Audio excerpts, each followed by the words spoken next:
we've got a very interesting Parasha. It's a short Parasha. In Chutz La'aretz, they read both Parashas Masei and Masei. And then next week they catch up to us. This coming up week. Yeah. And we read just Masei. Parashas Masei is a short parasha, but there are quite a few very, very special mitzvahs and interesting lessons that we learned from the parasha. We've got the story of the Goyel Hadam.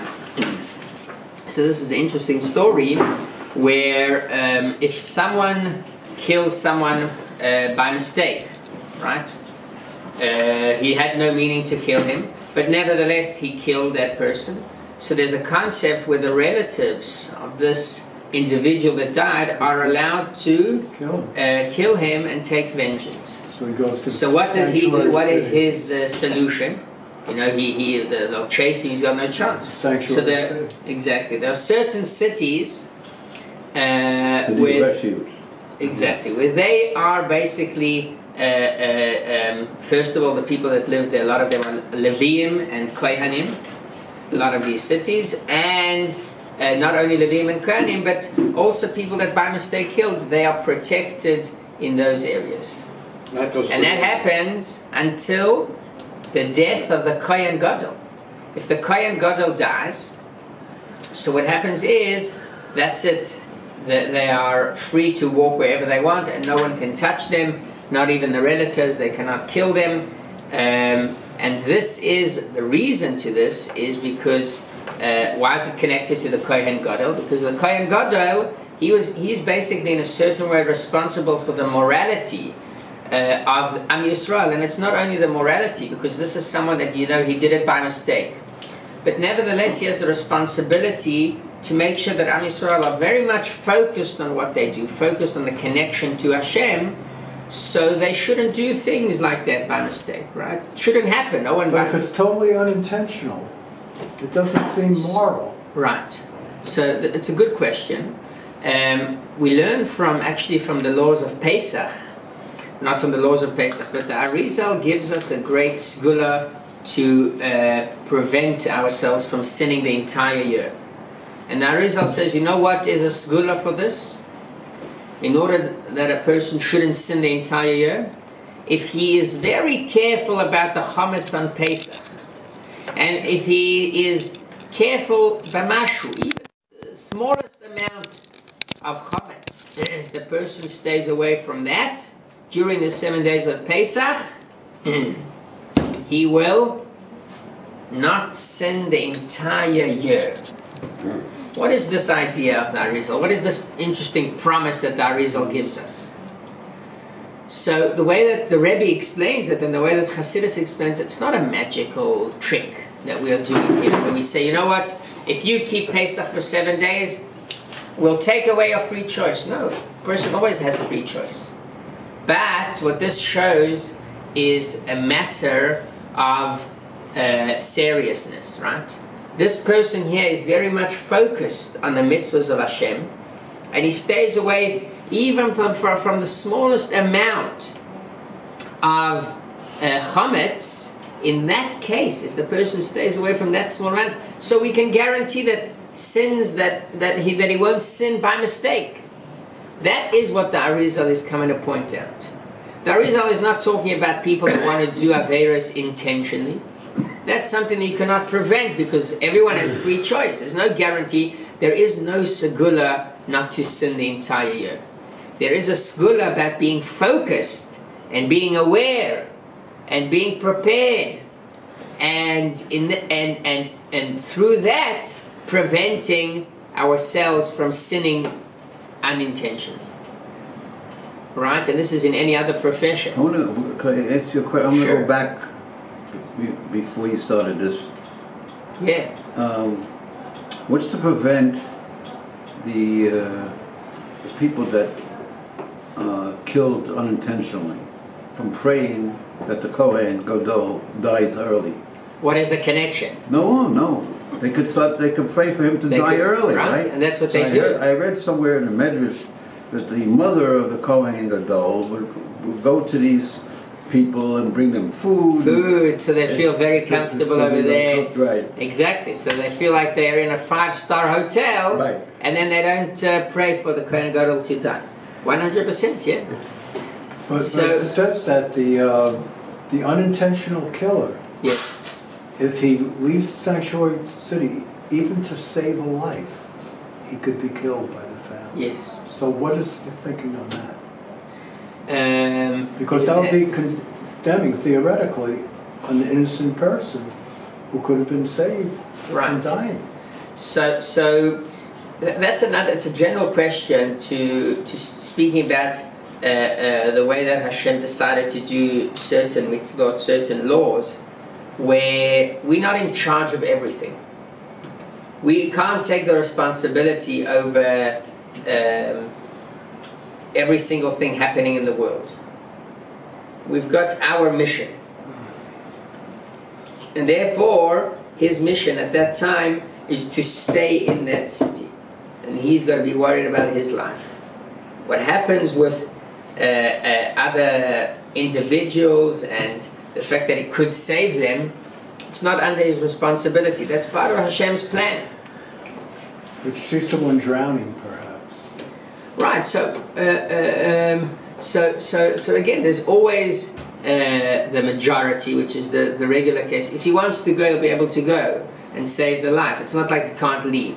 But then, if there's someone else that a relative that sees him, so he'll be able to. We can't change the rules just for extreme cases, like a person drowning or someone that's his life. It is what it is, you know. So he can call rescue from someone else, but he's not responsible of every single thing that happens in the world. He's also limited to his mission, to his place, to his life, and generally speaking, his mission here in the world. So once again, yes, tragical things do happen, and you know, let's say in the first place he can't even save him; he doesn't know how to swim. So yes, Tzvi. Isn't it true that if you see somebody drowning, it's your obligation to try to save them? For sure, 100%. But in that case, Hanoch is bringing up an interesting question. Let's say he's right on the border of the city, and he sees outside the relative with a gun or whatever it is, and he threatens him. He tells you leave this border, I'm going to kill you. So that's why he stays in. And then suddenly they see someone drowning in the river, and he's a professional swimmer. So what does he do? If he'll go and save his life, the Goyal Adam can kill him. He's allowed to kill him. We don't say, well, this is a... So once again, it's an extreme case, right? We're not... but the Torah is not going to change the rule. There's something that also we say in Gemara, Loi plug rabbanon, that Chachamim do not divide. They don't divide the cases. You know, many times the whole idea of Chachamim is to bring certain boundaries and certain hidurim, certain chumras, being extra careful, or sometimes Chachamim are concerned about a case, and therefore they say, you know what? I'll give you an example. Rosh Hashanah that falls out on Shabbos, do we blow the shofar? We don't. No. We don't blow the shofar. Isn't that why we have 2 days of Rosh Hashanah? No. 2 days of Rosh Hashanah has to do with the fact that we aren't sure if the moon... What day was Rosh Hashanah? But in Israel, why in Israel? Then why in Israel we have that also? Because when the other holidays, we only have 1 day in It's Israel. a great question. And the other holidays, if you'll take notice, it falls out to be in the middle of the month, right? Sukkot is Tesvav, 15th. Pesach the same. Shavuos, you've got 6 days at least. So there's enough time to get the word out in Israel. But Rosh Hashanah is the only Chag that falls out to be on the first day. So it's built in such a way where you don't know whether Rosh Hashanah is day number 1 or day number 2. That's why even in Eretz Yisrael, even today, we still celebrate 2 days. There is another reason. Rosh Hashanah is Yom Adin. Yes. And by Din, you might be accused to be put to death. Chas v'chalila. But according to the Talmud, you cannot be put to death in the same day of the first judgment. You must go overnight. So if you were a culprit of this case, you wouldn't be killed. So you have to wait for the second day. Interesting. In order So to this get is the proper judgment. right. So it's an interesting point. This is it's not the simple explanation. It's like more drush. It's a more what's the word? It's a drush, a nice explanation to that. But the simple pshat in why we celebrate 2 days is because we don't know when it is. So there were a few questions. So Hanoch, this is your question. It's a good question. So it's an extreme case. Chachamim. So back to the example. Chachamim said that we don't blow the shofar when Rosh Hashanah falls out on Shabbos. Why? Why not?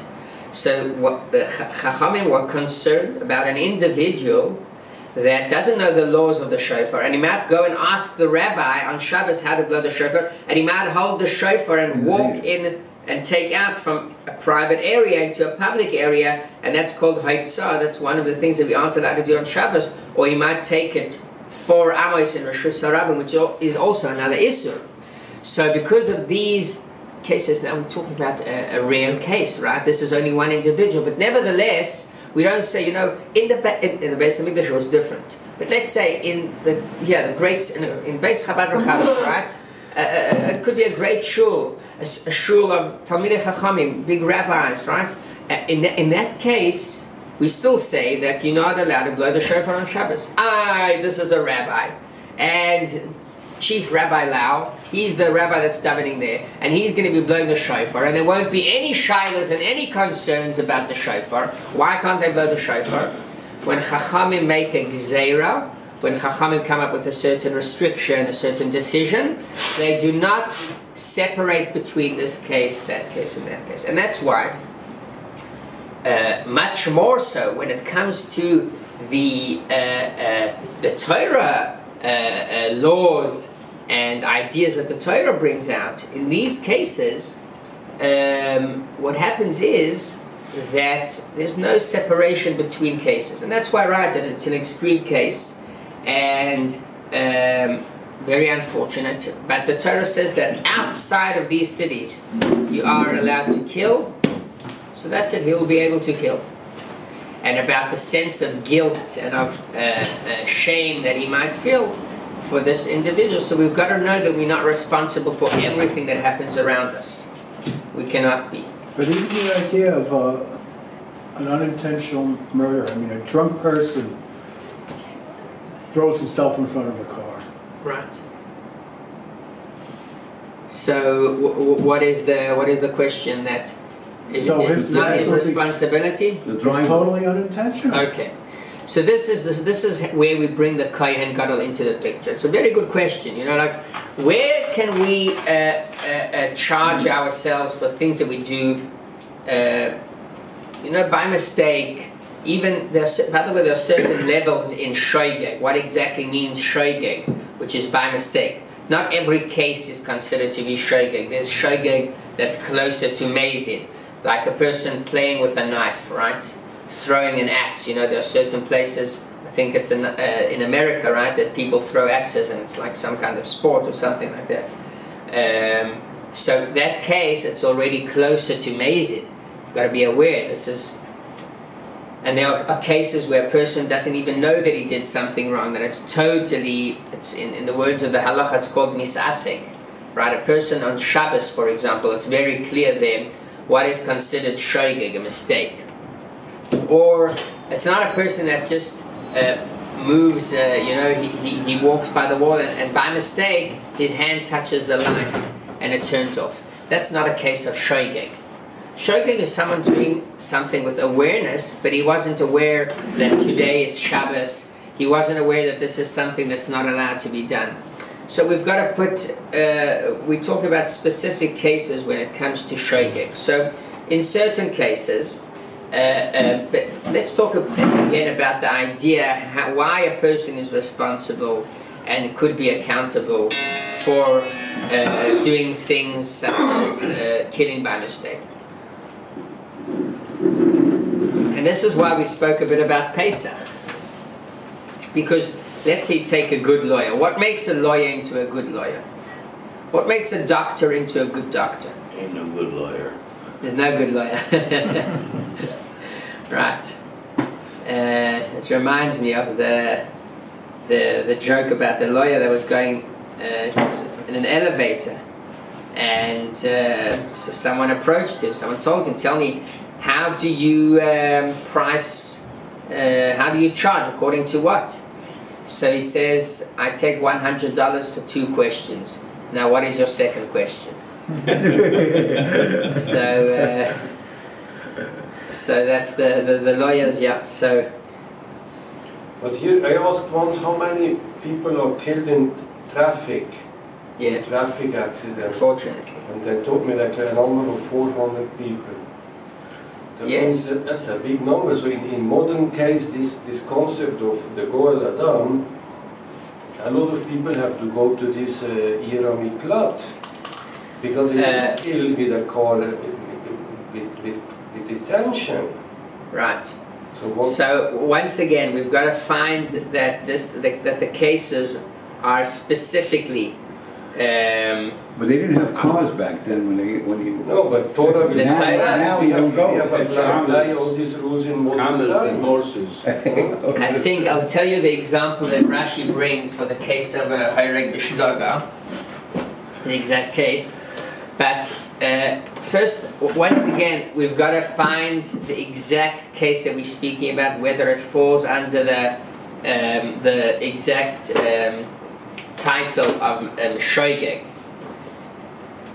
We don't apply it nowadays. So sorry?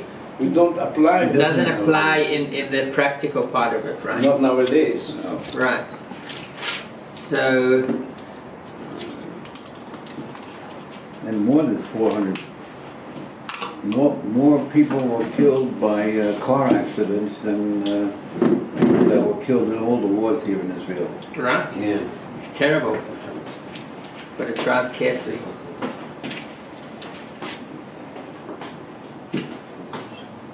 Actually, it was 115 people were killed on the sidewalk by these motorbikes last year. 117 people.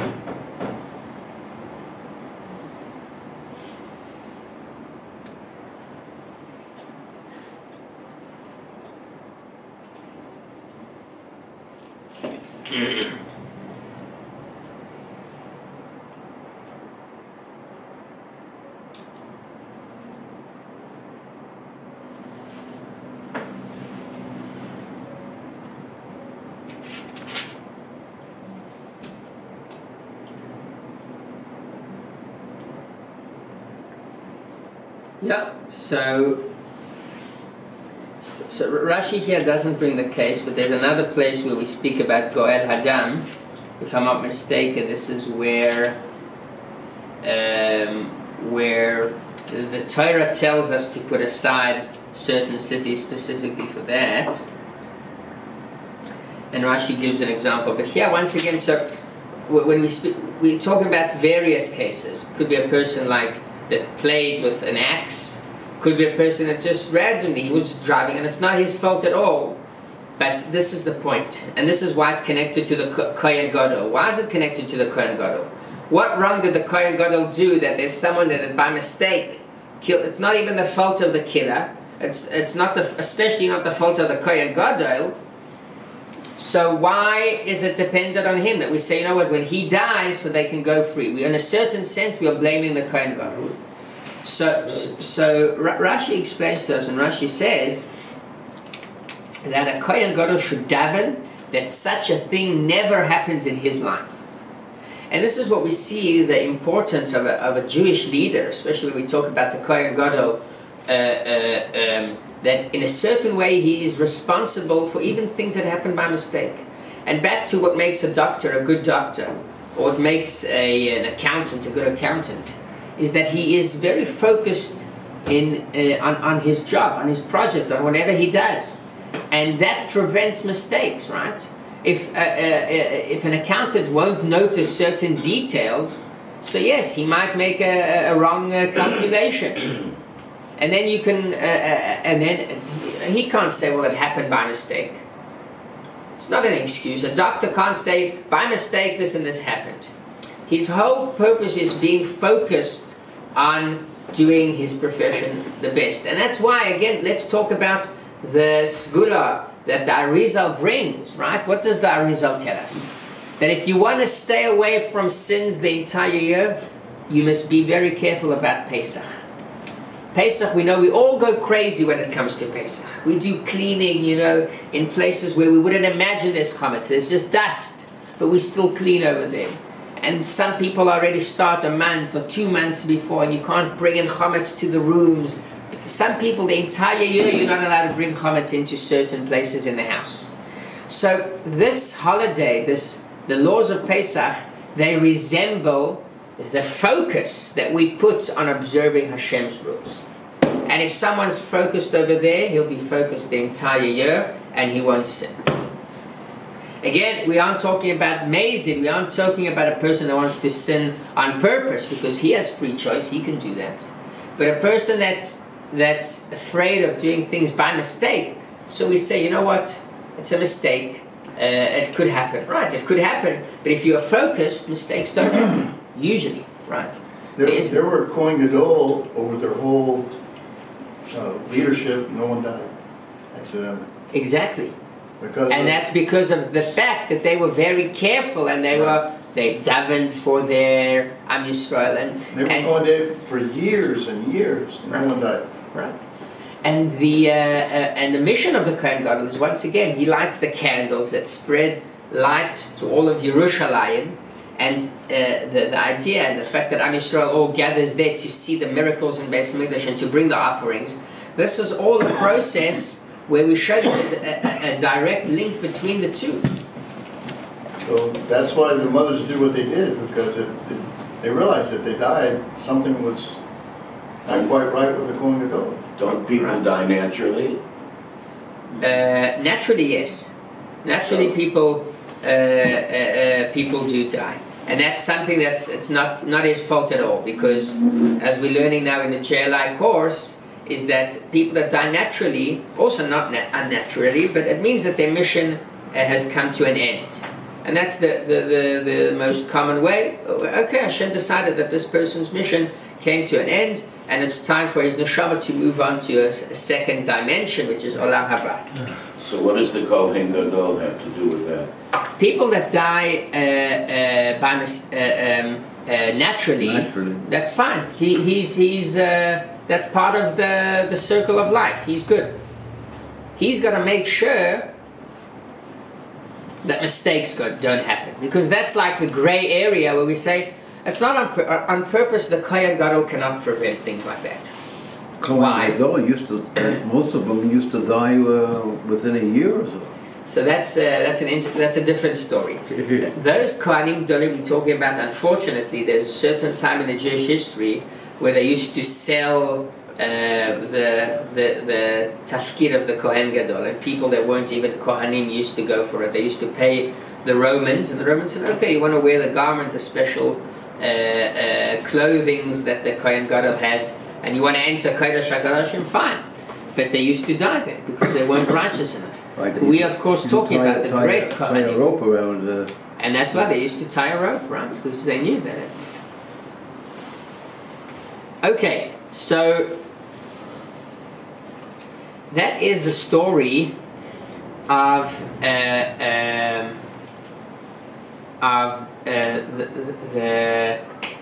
Goel Hadam. So there's another place where it speaks also about the Goel Hadam, which is in Parshas Shoftim, actually, and that's where Rashi tells us in details what exactly an example for someone that kills by mistake. And that also shows us, I'll tell you the story that Rashi brings, and that's where you see that it's all part of Hashem's plan. Rashi says, let's say the story begins with someone killing someone else intentionally, and there were no witnesses. What happens in that case? There's no witness.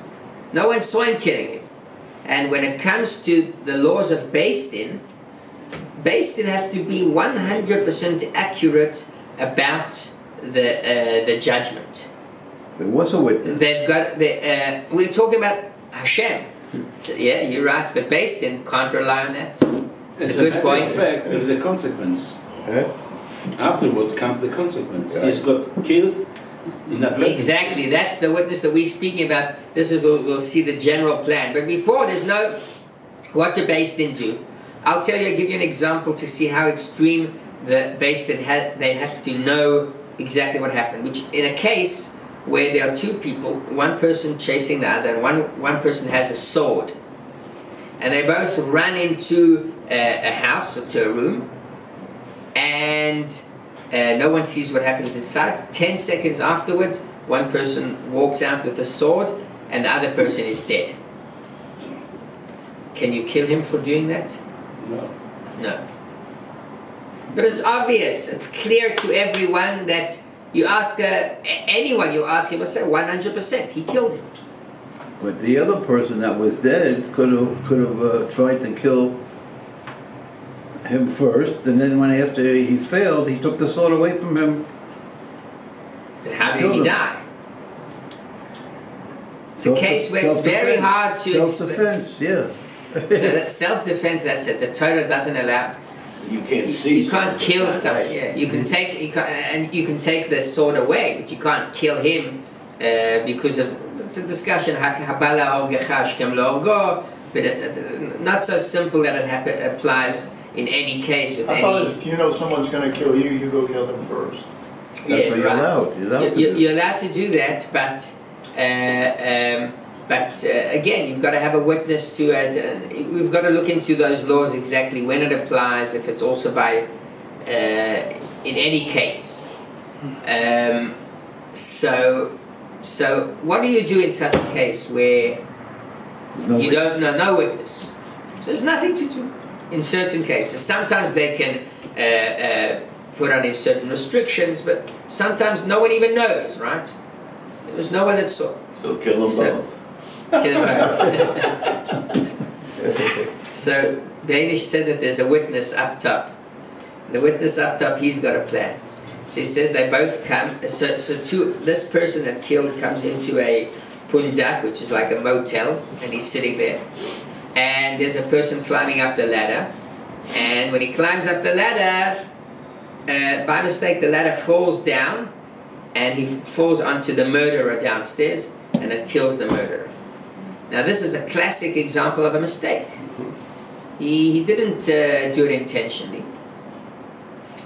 So we've got, first of all, that this person was punished. Now the murderer was killed, and that's how Hashem deals with it. And now this person that did it by mistake, he's not accountable. In a certain way he is, because again, this is the Kohen Gadol, where we've got to be complete in our actions. So he'll escape to the Ir Miklat, to the refugee, or whatever we'll call it, city, and he'll stay over there.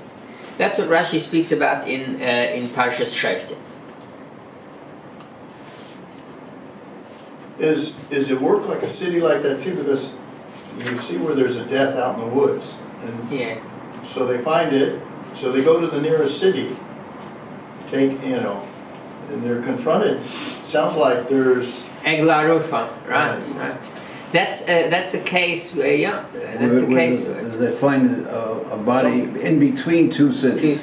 So they don't know which city to blame for it. Right. But look at it. They were thinking the city's to blame. It's the same principle we're talking about. Exactly.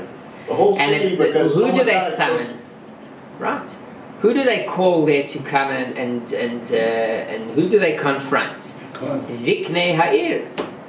Right, the elderlies of those cities, because there's a certain responsibility that people have, right? And that's a case where it probably happened on purpose, or also maybe by mistake. But we've got to be very much aware of what happens around us. We can't close our eyes. We can't be indifferent of what's happening around us. So this is it's almost like there's a sin within the city that is caused that such a thing happened. Exactly. Right. That's why in certain cases, sometimes when there was a plague in a city, so the rabbis, they used to look for the way that people treat each other in that city, or the way they treat the poor, the way they treat the sick. because we can't be like Sodom, right? Sodom, where each one was in charge of his self, being selfish, and not taking care of others. So this is the general responsibility, and then generally speaking, right? And this is the whole concept of Arei Miklat, which is all of Am Yisrael, not just cities individually. There's the Kohen Gadol that he is in charge. Let's speak about also another part of this Parsha, which is also very interesting, and this is right at the beginning we speak about the Masaot, right? The travels that Am Yisrael, the journeys that Am Yisrael took, being in the desert for 40 years. And this is, we are about to finish Chumash Bamidbar, and Dvarim is basically, the whole Chumash of Dvarim, the 5th Chumash is basically Moshe repeating all the stories that happened, adding a few mitzvahs, repeating stories that happened with Am Yisrael. But this Masei is the conclusion of Am Yisrael, their journey in the desert. And there's something interesting where we see, it says, these were the journeys of Am Yisrael, and it doesn't say these were the chanayot of Am Yisrael. Chanayot means the parkings of Am Yisrael. Because basically what happened is it says Vayis'u Vayachanu. This is all the Rishon. If you hear it in Kriyas Torah tomorrow morning, we're going to learn in the Torah, Vayis'u Vayachanu, Vayis'u Vayachanu. Am Yisrael traveled and parked. So how should we call the Parsha in general? We shouldn't call it the journey, the traveling. Let's call it the parking. We want to rely on something stable. The purpose of a journey is to park, is to rest. So why does it speak about the travels? I have an idea. Yes. Masei Avot Siman Labanim. Nachon. So each of the places where they pass through is a symbol of what is going to happen to Am Yisrael and to each individual during the history of Israel and during the history of ourselves. Ourselves as individuals. Both. One example is Hashmonai. It speaks already of the Hashmonaim. Yes, and like this, there are many other examples which refers where we can see the things that will happen in the future. Very nice. So you're bringing, you're speaking about some people say that this is basically in these stories, basically in these journeys, is hinted the history of Am Yisrael, not for the 40 years, but for the next 3,000 plus years. And that's true. But why is the focus on the walking and not on the resting? Because we are not staying in one place. We never stay in one place, right? So this is also what the Baal Shem Tov says. And the Baal Shem Tov says that each and every person leaves Egypt the moment he's born. But our mission doesn't stop there. Our mission only begins there.